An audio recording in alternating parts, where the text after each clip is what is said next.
이 찬양을 부르면서 제가 가장 은혜 받았던 이 구절이 너의 작은 신음에도 응답하시는, 참 이 찬양이 얼마나 은혜가 되든지 이 찬양을 부르면서 한량없이 그 울었던 그 기억이 이 찬양을 부를 때마다 참 생생합니다. 여러분에도 이 추억의 찬송, 하나님을 만나는 이 찬송이 항상 여러분 가운데 있기를 간절히 축원합니다. 우리가 사람들을 보면 제목이란 말을 쓰죠. 제목은 설교의 제목이 아니라 나무 제자죠. 큰 나무가 될 사람이다 이렇게 갖고 제목을 하는데, 그렇게 제목 될 아이다라고 할 때는 장차 큰 일을 하는 능력이 있거나 또는 어떤 직위에 적절한 사람을 비유적으로 이르는 말입니다. 어렸을 적부터 뭐 똑똑하고 성품이 바르고 품위도 있고 마음도 넓고 큰 비전을 가지고 있는 사람을 보면은 그런 사람들 향해서 큰 제목이 될 것입니다라는 얘기를 쓰죠. 또 하나의 제목이라는 이 제목은 건축이나 가구 등의 재료로 쓰이는 나무를 얘기할 때도 제목이라 이렇게 얘기합니다. 목재로 이야기하자면 백향목 같은 큰 나무, 그냥 위로 한 10m, 10m 쭉쭉 뻗는 나무들, 그런 나무를 볼 때는 큰 제목이다 이러잖아요.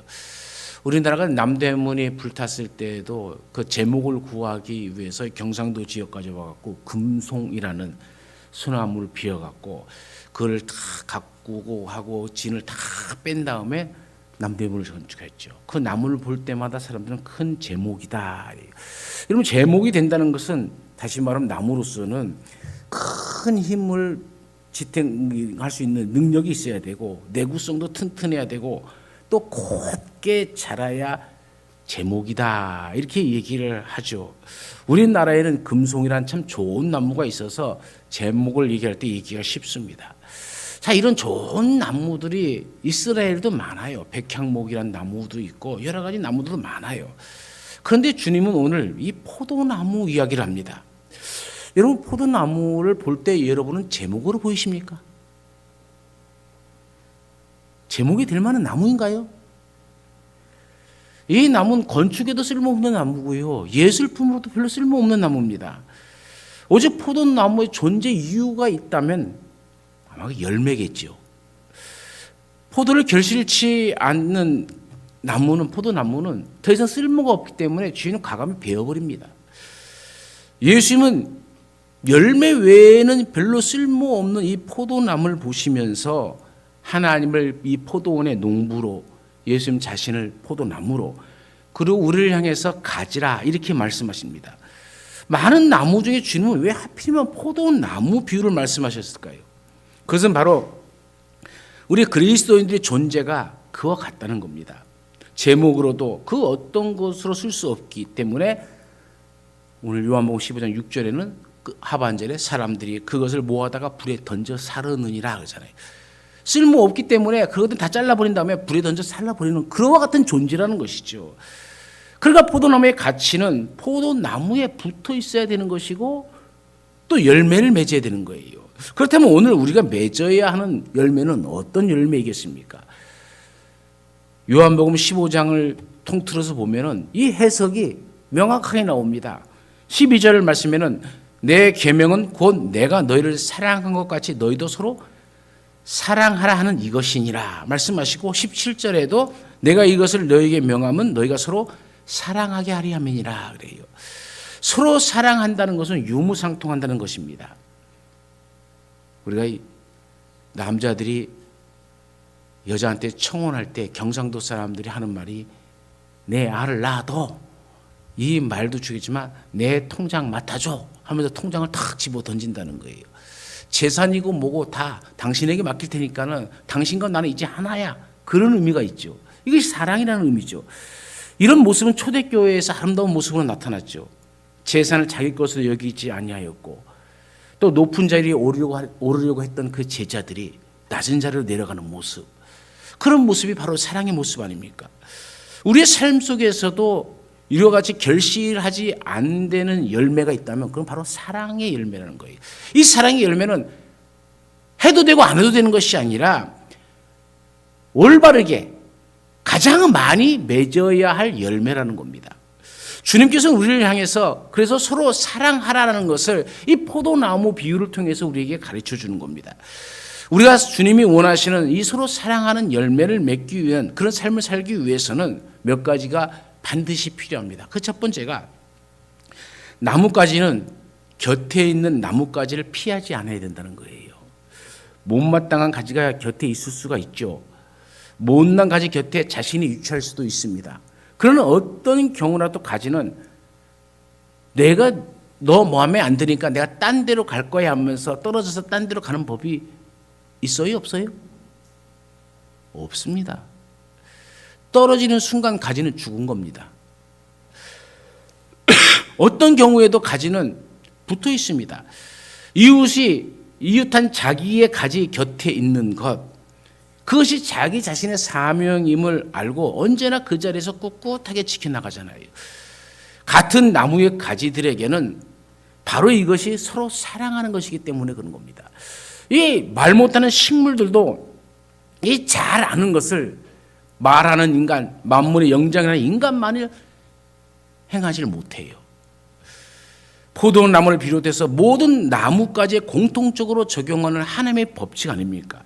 포도나무이신 주님의 가지된 크리스천들이 서로 사랑한다는 것은 곁에 있어야 할 사람 곁에 있는 것임을 우리가 알아야 됩니다. 사랑이란 곁에 있어주는 겁니다. 여러분, 그런 의미에서 사랑은 곧 시간이죠. 시간을 내기 아까워해서는 곁에 있어줄 사람이 없잖아요. 이 사람 곁에 있는 것이 내가 바빠 죽겠는데 내일도 바쁜데 내가 어떻게 당신 곁에 있겠냐 하면서 오히려 피해버린다면, 곁에 있어야 할 사람이 곁에 있어줘야 되는데 없어져 버린다면 그거 참 얼마나 가슴 아픈 일입니까? 로마서 12장 15절에서는 즐거워하는 자들로 함께 즐거워하고 우는 자들로 함께 울라라고 얘기합니다. 이 말씀은 단순히 울고 웃는 그 사람이 행위 그 자체에 동참하는 의미가 아닙니다. 이 말씀의 참된 의미는 즐거워하거나 슬퍼할 수밖에 없는 그의 삶의 자리에 함께 있어주라라는 말이죠. 이것이 진정한 사랑이라는 얘기입니다. 에스더는 이러한 사랑으로 그 민족을 사랑했습니다. 민족이 다 죽게 되었을 때에 단순히 같이 울어주는 것으로 끝나는 것이 아니라 그들의 일이 나의 일이 되게 하고 같이 그래서 금식하고 같이 기도하고 죽어도 같이 죽자는 사랑, 이것이 바로 에스더가 우리에게 보여주는 사랑이죠. 누구든지 주님의 가지된 진정한 크리스천이 되기를 원한다면 있어야 할 사람 곁에 있어야 할 때에 있어야 됩니다. 그 때를 놓치면 안 됩니다. 젊은 나이에 남편을 암으로 먼저 떠내보낸 어떤 집사님이 그런 얘기를 해요. 남편이 투병 중일 때는 찾아보지 않던 사람들이 남편이 죽고 이제 장례식을 치르게 되자 저마다 찾아와서 위로의 말을 건넸습니다. 그런데 그 어떤 말도 그녀에게는 위로가 되지 않았다는 거죠. 그 모든 말들은 단순히 그냥 립 서비스에 지나지 않았다는 얘기입니다. 남편의 장례식을 마치고 집으로 돌아온 그 다음 날, 남편의 투병 기간이 짧지 않았기 때문에 집은 엉망이었고 또 지친 몸, 장례를 치르고 온 몸으로는 정리할 엄두도 나지 않아서 그냥 망연자실하고 앉아 있는데 갑자기 초인종 소리가 들리더라는 거예요. 문을 열어보니까 이모가 왔어요. 이모는 문을 열자 가만히 들어오더니 아무 말 없이 부엌과 온 집안을 하루 종일 정리해 주는 겁니다. 그런 동안에 이모는 한마디 말도 없이 그냥 일만 꿋꿋하게 하는 거예요. 아무 말 없는 이 이모의 행동으로부터 자기는 말할 수 없는 감동을 받았다는 거예요. 함께 한다는 그것이 무엇인지를 너무나도 사무칠 정도로 위로받고 또 느꼈다는 겁니다. 남편의 그 텅 빈 자리에 이모의 아무 말 없는 수고와 애씀은 이 집사님이 다시 일어설 용기와 힘을 주었다고 합니다. 누구든 주님의 가지된 진정한 크리스천 되기를 원한다면 있어야 할 사람, 있어야 할 때에 그 기회를 놓치지 말아야 됩니다.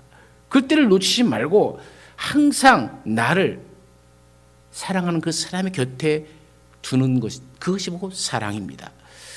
우리는 오늘을 참으로 소중히 여겨야 됩니다. 뒤돌아서는 순간에 후회할 일들이 얼마나 많이 일어납니까? 여러분, 어느 날 불현듯 걸려온 전화 한 통화에 가슴을 치며 통곡할 줄 알면서도 왜 내가 마땅히 해야 할 일을 하지 않을까 생각해 보세요. 여러분, 바로 지금 이 순간에 전화가 왔다고 생각해 봅시다. 동생으로부터 형, 방금 아버지가 돌아가셨어 라는 전화 한 통이라든지, 아니면 언니, 어머니가 교통사고로 돌아가셨어 라는, 그것은 우리가 상상할 수도 없고 생각할 수 없는 일들이요. 그러나 이런 전화가 갑자기 왔다고 생각해 보세요. 이 짧은 전화 한 통에 가슴을 치며 통곡하지 않겠습니까? 부모님의 임종도 지켜보지 못한 불효, 또는 부부간에 나누지 못한 그 사랑, 부모와 자녀간에 나누지 못한 그 사랑을 제대로 한 번도 효도한 적도 없고 했던 그 자신의 불효를, 그리고 한 번도 제대로 가정이 남편이 아내를, 아내가 남편을, 부모가 자녀를, 자녀가 부모를 제대로 사랑해 보지 못한 그 사랑을 탓하면서 가슴 치지 않겠습니까? 그 사실을 우리가 절감한다면 이제 우리는 이 부모의 곁을 지킬 줄 알아야 되고, 남편과 아내 또는 자녀와 부모의 곁을 또 같이 지킬 줄 알아야 되는 것 아니겠습니까? 현실적으로 떠나 살 수밖에 없는 그런 사정이 있다면은 시간을 내어 정기적으로 전화를 드린다든지 또 편지를 쓴다든지, 그래서 내가 항상 함께 한다는 것을, 또 사랑한다는 것을 꼭 알려줘야 됩니다. 그리고 전화해 갖고 내 얘기만 하다 끝나는 것이 아니라 상대방의 얘기를 기꺼이 들어줄 수 있어야 되는 것이죠. 그래서 사랑은 곧 시간인 것이죠. 이처럼 시간의 일부를 사랑하는 이들을 위해 드리는 것, 곧 그것이 내 곁에 사랑하는 사람과 함께하는 것이죠. 우리가 진정 그리스도의 가지라면 우리 이렇게 살아가야 되는 겁니다. 왜냐하면 주님께서도 우리의 곁에 있어 주시기 위해서 하늘 보좌를 버리시고 이 땅에 오셨잖아요. 그리고 부활하시고 승천하실 때 주님이 하신 말씀이 뭡니까? 내가 세상 끝날까지 너희와 항상 함께하리라. 이 은총을 우리가 받은 존재라면 우리도 항상 사랑하는 사람과 함께하는 복된 삶을 사시기를 간절히 축원합니다. 두 번째로는 질서에 따라 살아가야 됩니다. 여러분, 나무의 가지들을 유심히 살펴보십시오. 연한 순이 땅 속에서 솟아오르죠. 이제 줄기가 커가면서 이제 나무가 되어지고 첫 번째 가지가 돋아납니다. 그리고 두 번째, 세 번째 가지가 연이어 돋아납니다. 그런데 그들의 위치가 중요합니다. 첫 번째 가지가 제일 먼저 나왔다면 이 첫 번째 가지는 어디에 위치합니까? 나무들 유심히 안 봤군요. 첫 번째 가지는 언제나 맨 밑자리에 있습니다. 두 번째 가지가 그 위에, 세 번째 가지가 그 위에, 이렇게 자리를 잡습니다. 언제나 제일 위쪽 돋보이는 자리에는 최후의 마지막에 도는 가장 약한 가지가 차지하게 되어지죠. 만약 제일 첫 번째 가지가 자신이 가장 오래되고 굵다고 먼저 나왔다고 맨 윗자리를 차지하게 된다면 어떤 일들이 벌어질까요? 나무는 그 큰 가지의 무게로 인하여 꺾여지거나 찢어지거나 부러질 수밖에 없습니다. 나무가 세월이 흐를수록 강풍에 견디는 거목이 될 수 있는 것은 이 크고 강한 가지들이 밑자리에서 딱 버텨주기 때문이죠. 겨울이 지나고 해가 바뀌어서 봄이 옵니다. 그러면 지난해 가장 윗자리에 있던 가지가 새해 새봄이 되었어도 여전히 그 윗자리를 차지하고 있다면 이 나무는 죽은 나무입니다. 살아있는 가지는 윗자리로만 남는 법이 없습니다. 모든 가지는 예외 없이 다른 가지를 위해서 기꺼이 밑가지가 되어주는 것이죠. 바로 이것이 한 나무의 가지들이 서로 사랑하는 법이며 생존법입니다. 어떻게 보면 모든 이 우주 만물이 살아가는 기본법입니다. 그런데 이 기본법을 안 지키는 것은 오직 인간밖에 없습니다. 인간은 내가 먼저 많이 배웠다고, 내가 먼저 태어났다고, 내가 먼저라는 말로 교회에서나 사회에서나 직장에서나 항상 윗자리를 차지하려고 합니다. 질서가 무너져 버린 겁니다. 그래서 인간 사회에는 싸움이 많고 질투가 많고 살인이 있는 거예요. 온갖 범죄가 바로 윗자리를 차지하고자 하는 전쟁 아닙니까? 그리스도의 가진 크리스천이 서로 사랑하는 것 역시 서로가 서로를 위한 밑가지가 되어 주어야 됩니다. 스스로 크고 강하다고 생각하는 자일수록 더 큰 밑가지가 되어 주어야 되는 것이죠. 여러분, 어떤 교회가 좋은 교회일까요? 교회 문턱을 간 넘어온 사람들이 마음껏 신앙생활할 수 있도록 가장 오래된 교인들이 기꺼이 밑가지가 되어주는 교회입니다. 뒤집어 이야기한다면은 교회 모든 분란은 서로 윗가지가 되려는 데서 파생한다는 말입니다. 그것은 어떤 경우에도 주님의 법칙이 아니란 얘기죠. 여러분, 그러면 어떤 가정이 좋은 가정입니까? 가족이 서로 밑가지가 되어주는 가정이죠. 자식이 어릴 때는 부모가 자식의 밑가지가 되어주고, 자식이 장성한 후에는 자식이 연로한 부모를 위해서 밑가지가 되어주는 가정, 남편과 아내가 서로 밑가지가 되어주는 가정, 그럼 이런 가정은 복된 가정, 행복한 가정, 사랑이 넘치는 가정이겠죠. 여러분, 어떤 직장이 좋은 직장이고 좋은 사회겠습니까? 두말할 것도 없이 더 많이 배우고 더 높고 더 큰 자들이 타인을 위해 기꺼이 밑가지가 되어주는 것입니다. 그렇게만 된다면 우리 사회에 갑질이란 말은 없겠죠.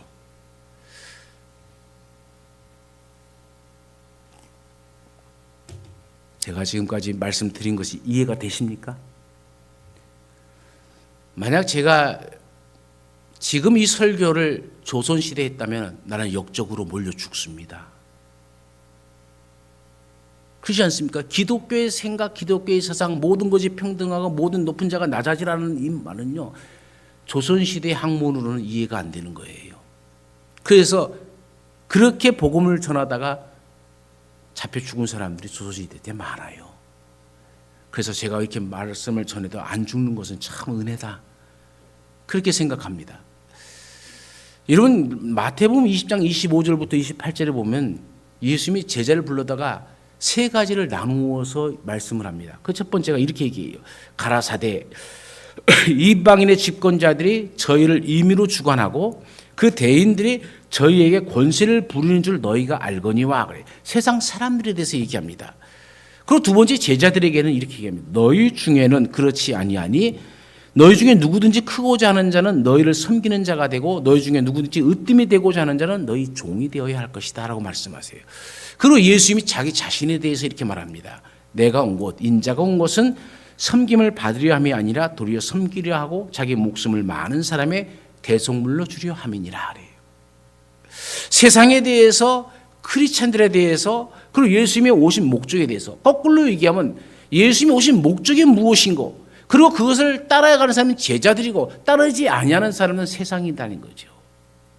이 세상의 첫 번째 하는 사람들 우리가 갑질하는 사람들이라고 합니다. 자기가 뭔가 좀 가졌다고 밑가지가 되어지지 않고 위에서 계속 부리려 하고 사람에 대해서 멸시하고 자기만이 존중하고 자기만이 존귀하다고 하는 왕족의 피가 흐른다는 뭐 이딴 식으로 사람들을 핍박하는 것이죠. 이것들을 해서 세상의 권세 잡은 자다, 세상의 권세 잡은 마귀와 같은 존재다라는 거예요. 그러나 너희는 그렇게 살아서는 안 된다는 겁니다. 주님께서는 결코 인간 세상의 윗가지가 되기 위해서 이 땅에 오신 것이 아니라고 얘기하는 겁니다. 포도나무이신 그 분께서는 동시에 인간을 위해서 생명의 밑가지가 되기 위해서 오셨다는 겁니다. 이 더러운 인간을 살리기 위해서 기꺼이 십자가를 지었고 우리는 그 십자가 위에서 새 생명을 얻게 되어졌다는 얘기죠.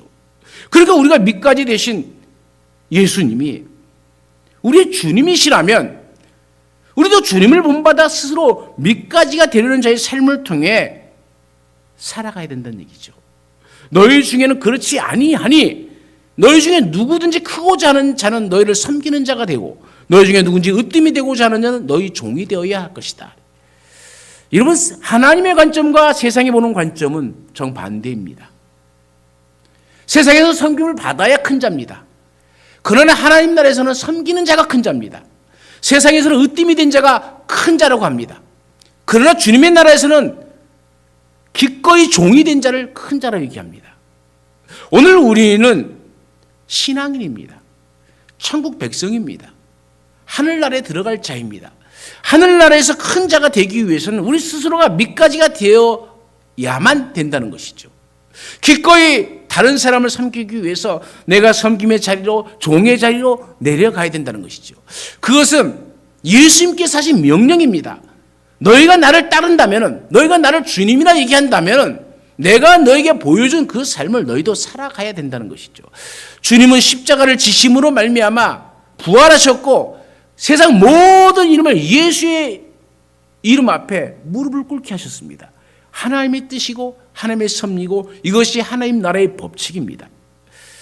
우리는 이 비밀을 알아야 됩니다. 그리스도의 능력을 오늘 우리의 삶에 채우기를 원한다면 우리도 주님처럼 밑가지가 되시기를 간절히 축원합니다. 세 번째는 가지는 나무에 잘 붙어 있어야 됩니다. 오늘 본문에 보면은 하나님은 농부, 그 농부요 이렇게 얘기하죠. 예수님은 포도나무다.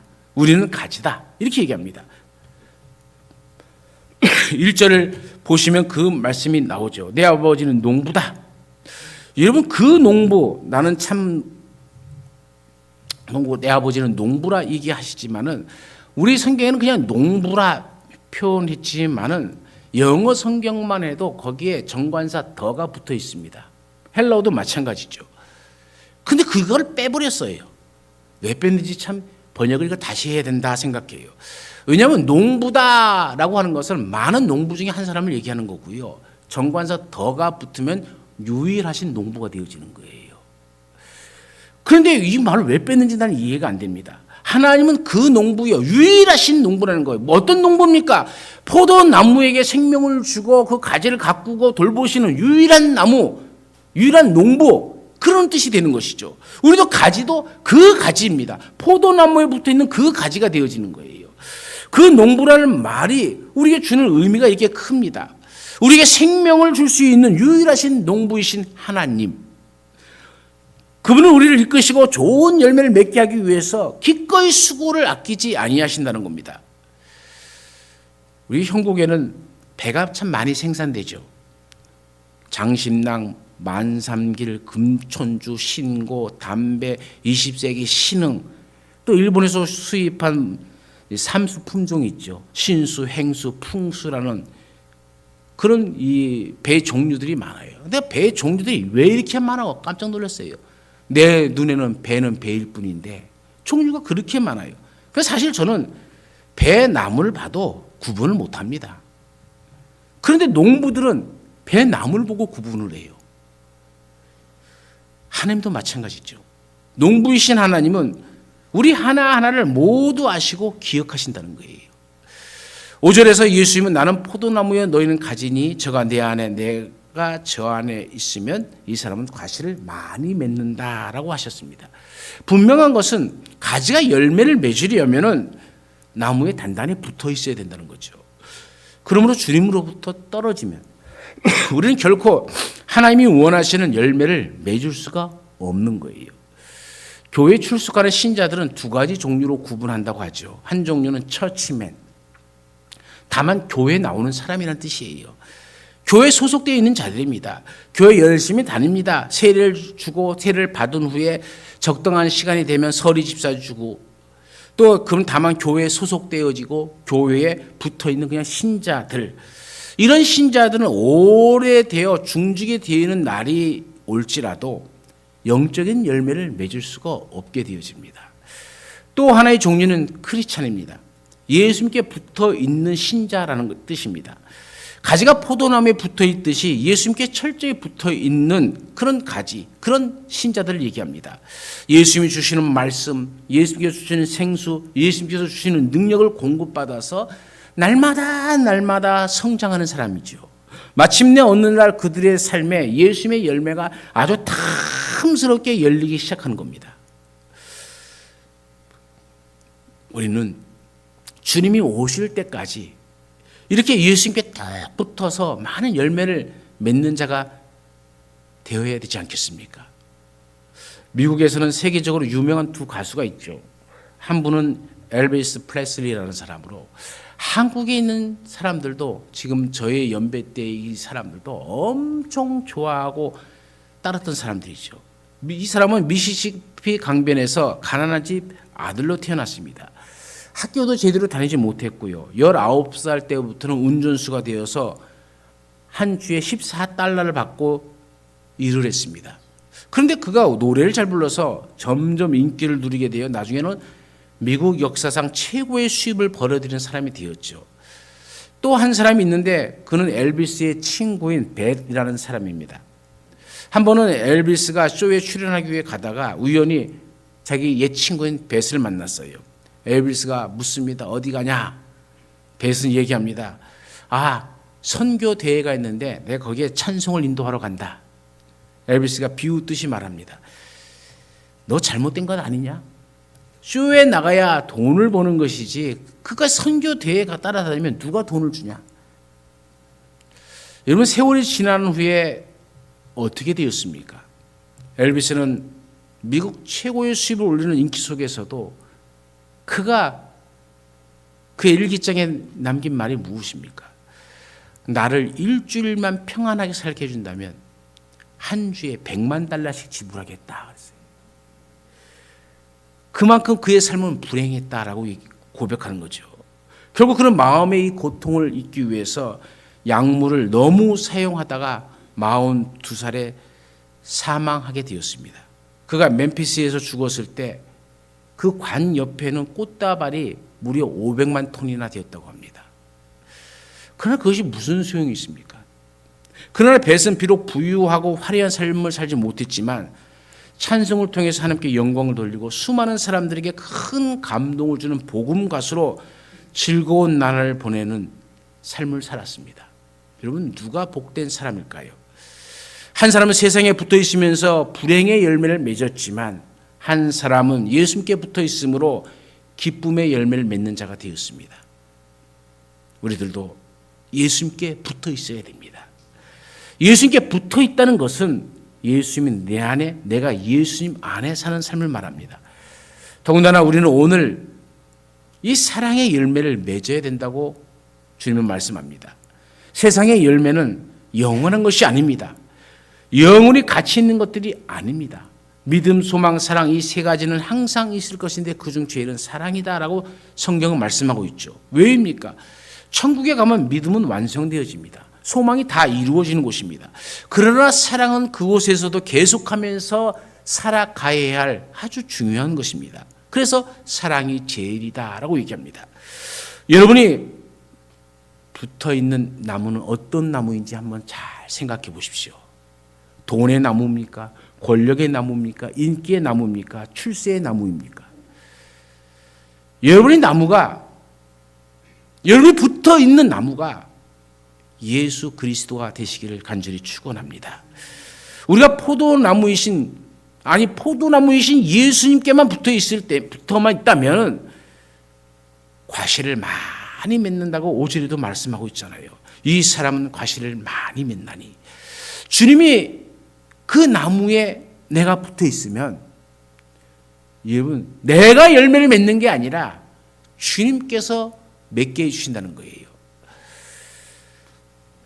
로마서 11장에 보면은 바울이 이 나무의 비유를 또 한 가지 들죠. 그 내용이 이겁니다. 가지 얼마가 꺾여졌는데 돌 감람나무인 내가 그들 중에 접붙임이 되어 참 감람나무의 뿌리의 진액을 함께 받은 자 되었은즉 그 가지들을 향하여 자긍하지 말라. 자긍할지라도 내가 뿌리를 보존하는 것이 아니요 뿌리가 너를 보존하는 것이니라 얘기합니다. 바울은 돌감람나무와 참감람나무 이야기를 합니다. 돌감람나무의 열매는 돌감람나무 열매밖에 안 됐죠. 그래서 농부가 그를 자릅니다. 자르고 그것을 참감람나무에 접붙임을 합니다. 그러면 여러분, 이 가지가 어디서 힘을 얻어서 열매를 맺을 수 있겠냐는 거예요. 원래 우리도 돌감람나무 같은 존재들입니다. 돌감람나무는 그 열매도 그것밖에 맺을 수가 없는 것이죠. 그런데 이 돌감람나무인 우리가 참감람나무의 접붙임이 되었습니다. 포도나무가 주님이듯이 이 참감람나무도 주님을 얘기하는 것이죠. 바로 예수님을 얘기하는 겁니다. 여러분, 접붙임의 의미가 무엇입니까? 우리가 농사를 짓기 때문에 잘 의미를 알 것입니다. 어떤 나무의 가지를 잘라내요. 그 잘라내는 것 동시에 입장에서, 이 가지의 입장에서 보면은 나무로부터의 단절이죠. 죽음입니다. 자신을 장사 지낸 것과 같은 것이죠. 이번에는 이 가지를 다른 나무에 접을 붙입니다. 그것은 연합입니다. 생명입니다. 때가 되면은 접붙임을 당한 가지에서 우미 나고 열매가 맺겨지죠. 그러나 그 가지에 맺힌 열매는 옛날의 열매가 아니잖아요. 옛 열매는 맺던 옛 가지는 이미 죽어버린 겁니다. 그 가지 입장에서 보면 가지는 여전히 가지임에도 불구하고 이제는 돌감람나무의 열매를 맺는 것이 아닙니다. 돌감람나무의 모든 것은 죽어버렸어요. 이제 우리가 맺는 것은 전혀 새로운 열매라는 것이죠. 그 가지는 이미 새로운 나무에 견고히 연합하는 새로운 피조물인 까닭에 새로운 열매, 참 감람나무의 열매를 맺게 되어지는 것이죠. 이때 중요한 것은 이 접붙임을 당한 이 가지에 맺힌 열매가 어떤 생명과 어떤 힘으로 열매를 맺느냐는 겁니다. 접붙임을 당한 가지 자신의 힘으로 새 열매를 맺게 되었느냐? 그게 아니잖아요. 그가 한 것이라고는 맨 나무로부터 장사되어서 새 나무에 연합된 것, 접붙임 당한 것밖에 없습니다. 그러나 사실 그때부터 이 새 나무가 자기의 생명으로 그 가지를 끌어 품어주고 자기의 뿌리에서부터 끌어올린 물을 공급해주고 자기 자신의 양분을 아낌없이 나누어 줌으로 그 가지에 열매가 맺게 되어지는 거죠. 그리스도와 연합하여 죽은 자는 그리스도와 연합하여 부활한다는 주장을 통해 사도 바울이 강조하는 핵심이 바로 여기에 있는 겁니다. 즉, 한 나무의 가지를 어떤 나무에 접붙이든 그 가지에 열매를 맺게 하는 것이 가지 자체가 아니라 그 가지에 접붙여 있는 새로운 나무라는 사실이라는 거죠. 세상에 대해서 자기를 장사 지내고 그리스도에 대해서 접붙임을 당한 자들의 삶 속에서는 생명과 진리의 열매가 맺힐 수밖에 없는 것이죠. 주님께서 곧 생명과 진리의 나무이시기에 주님의 생명으로, 주님의 힘으로, 주님의 능력으로, 주님의 가지된 자들의 삶 속에 주님의 열매가 친히 주님께서 맺게 해 주신다는 겁니다. 이것이 중요한 것이죠. 세상에 대해 나를 장사 지내고 나를 접붙이는 것이 나의 책임이라면 주님께 접붙여진 사람이 생명의 열매를 거둘 수 있도록 주님이 생명을 공급해 주시는 것, 이것은 주님의 책임이라는 겁니다. 여러분, 노아는 세상의 모든 유혹과 비웃음으로부터 자기를 단절시키고 축구장보다 더 큰 방주를 완성했습니다. 하나님의 명령에 따라 가축과 함께 가족들을 데리고 그 방주 속으로 들어갔습니다. 그해 나이가 600세 되는 해 2월 17일입니다. 그리고 노아의 방주로부터 나온 날은 그 이듬해 2월 27일입니다. 노아는 1년 10일 동안 그 방주 속에서 지냈어요. 375일 동안. 여러분, 노아에게 이 일이 쉬운 일인 것 같이 보여집니까? 우리는 노아의 방주가 아무것도 아닌 것으로 생각해버리고 맙니다. 여러분, 방주 속에서는 지상의 모든 동물들이 다 실려 있습니다. 하늘의 새들까지 들어 있습니다. 그 밀폐된 공간에서 1년 10일 동안 온갖 짐승과 새의 울음소리를 들어야 한다는 것은 보통 어려운 일이 아닙니다. 1년 10일 동안 동물들과 새들의 울음소리에 또 그들이 배설하는 오물의 냄새를 맡는다는 것, 더더군다나 습도는 얼마나 많이 있습니까? 온통 지구가 물에 다 잠겼으니 그 습도야말로 기가 막힌 습도일 겁니다. 더욱이 그 많은 동물과 새들에게 먹을 것을 공급해 준다는 것은 중노동이죠. 한마디로 그 방주 속에서 정상적인 사람이 들어가면 딱 정신병에 걸리게 안성맞춤인 곳이죠. 하지만 노아의 정신은 방주 속에서 결코 병들지 않았습니다. 1년 열흘 만에 그 답답한 방주에서 나온 노아가 제일 먼저 한 일이 무엇입니까? 하나님께 감사의 예배를 드린 것이죠. 그 정도로 노아는 완전한 의인이 되었습니다. 노아는 방주 속에 그 답답한 속에서 늘 하나님께 자신을 접붙이고 있었기 때문입니다. 노아의 방주에는 우리가 아는 대로 세상을 향해 뚫린 창은 하나도 없습니다. 유일한 단 하나의 창은 하늘 향해 나온 천장 하나밖에 없습니다. 노아가 그 창을 통해서 볼 수 있는 것은 하늘에 계신 하나님밖에 없는 거죠. 노아에게 그 창은 날마다 하나님과 자신을 접붙이는 통로였습니다. 하나님께서는 주님께 접붙여진 노아에게 주님의 생명과 진리의 열매를 맺게 해 주십니다. 그 결과 노아는 인류의 두 번째 시조라는 영광을 얻게 되어집니다. 사랑하는 여러분, 가지가 열매에 붙어 있어야만 열매를 맺듯이 우리는 생명이신 그리스도에게 접붙임을 당해야만 주님이 원하시는 열매를 맺을 수 있습니다. 우리의 삶 속에서 풍성한 열매, 건실한 열매, 영원한 열매를 맺기를 바라신다면 진리 아닌 것에 대해서 우리 자신을 철저히 장사 지내시고, 그리고 이제는 우리 주 예수 그리스도께 우리를 온전히 접붙이는 자가 되셔서 예수님이 주시는 생명, 예수님이 주신 능력, 주님의 말씀에 우리가 새로 태어나는 새 창조의 기쁨을, 새 창조의 감격을 누리시어서 그 결실의 계절에 수없이 많은 풍성한 열매들을 맺으시기를 간절히 축원합니다. 우리와 함께 하신 하나님, 죽을 수밖에 없는 우리를, 아무 쓸모없는 우리를 살리시기 위해서, 열매 맺게 하기 위해서 친히 밑가지가 되어서 이 땅에 오셨고 십자가에 달려 죽으심으로 부활의 첫 열매를 주셨습니다. 그리고 우리에게도 섬기는 자가 종이 되어 하나님 나라에서 큰 자로 서기를 당부하셨습니다. 오늘도 그 말씀에 따라 이제 우리가 돌 감람나무 같은 존재가 참 감람나무신 예수님께 접붙임을 당해서 예수님의 생명으로 살게 하시고 예수님의 사랑으로 살게 하시고 주님의 은혜로 살게 하여 주시어서 우리의 삶 속에서 주님이 원하시는 사랑의 열매들이 주렁주렁 맺히는 복된 삶, 복된 가정을, 복된 교회를 이루어갈 수 있는 우리 모두가 되게 하여 주옵소서. 언제나 우리와 함께 하시는 예수님의 이름으로 기도드리옵나이다. 아멘.